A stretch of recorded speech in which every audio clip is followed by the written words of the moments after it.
పొలంబాట పర్యటనలో భాగంగా బీఆర్ఎస్ అధినేత కేసీఆర్ కరీంనగర్ జిల్లాలోని ముగ్దుంపూరులో ఎండిపోయిన పంటలను పరిశీలించారు. రైతులను పరామర్శించారు. రైతులకు బీఆర్ఎస్ అండగా ఉంటుందని హామీ ఇచ్చారు. అంతకుముందు ఎర్రవెల్లి వ్యవసాయ క్షేత్రం నుంచి కరీంనగర్కు బయలుదేరిన కేసీఆర్కు మార్గ మధ్యలో ఆయా ప్రాంతాల్లో గులాబీ నేతలు కార్యకర్తలు ఘన స్వాగతం పలికారు. సిద్దిపేట మీదుగా కరీంనగర్ వెళ్తున్న కేసీఆర్ కు రంగాధంపల్లి వద్ద గులాబీ శ్రేణులు ఘన స్వాగతం పలికారు. వారికి అభివాదం చేసి కేసీఆర్ ముందుకు సాగారు.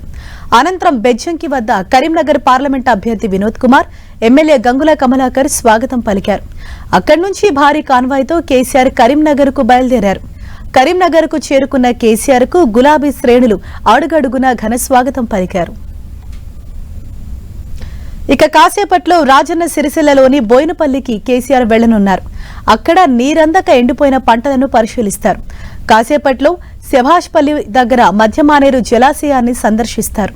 సాయంత్రం 4 గంటలకు సిరిసిల్ల జిల్లా కేంద్రంలోని తెలంగాణ భవన్లో మీడియా సమావేశం నిర్వహిస్తారు.